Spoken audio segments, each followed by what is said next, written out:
Недомнешната информација дека Атина го споменува името Славјанско-албанска Македонија и потврдата со изјавата на председателот Папулјас при неговата посета на Тирана покажува дека Грција зазема крајно непријателска позиција према Република Македонија. Ова е преседан во меѓународната политика. Наместо меѓусебно почитување во духот на добрососедските односи во рамките на времената спогодба, нашиот сосед Грција по пат на уцена станува наш нов кум. Но овој пат радикално менувајќи го својот став. Наместо сложено име кое досега го заговараше со географска одредница, сега пак ни нуди сложено име без географска одредница. По нивната логика, веројатно треба да очекуваме и нови изненадувања, слични на славјано-албанско-турско-влашка-ромска Македонија. Предлогот што го дава Атина, славјано-албанска Македонија, има два крупни проблема. Првиот го негира националниот идентитет на нас македонците и вториот атакува врз нашиот уставен поредок и врз унитарниот карактер на Република Македонија.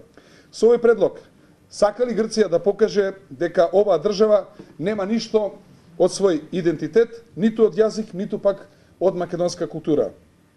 Дефинитивно, Грција симна својата маска по наводните 20 годишни преговори за името и ја откри својата крајна цел – промена на националниот идентитет на македонците во славомакедонци и на јазикот во славомакедонски. Ова не е ништо друго, туку е дрско мешање во внатрешните работи на Република Македонија. Со ова Грција покажа дека е подготвена да ја загрози дури и стабилноста и безбедноста на Република Македонија и не само на Република Македонија, туку на целиот регион. Дали со ова се реализираат зборовите на Андонис Самарас Македонија да се држи долго вака во статус кво за да се распадне, со што нормално според него проблемот така и би се разрешил. Ние сме зачудени од ваквите предлози на соседна Грција. Но, почитувани пријатели, уште повеќе сме зачудени од молчењето на Европската унија и на Соединетите американски држави и прашуваме, значи ли дека за овој пробен балон стојат дури и тие? Очекуваме Европската унија и Соединетите американски држави да го осудат овој предлог и ваквото грубо мешање на Грција во внатрешните работи на Република Македонија.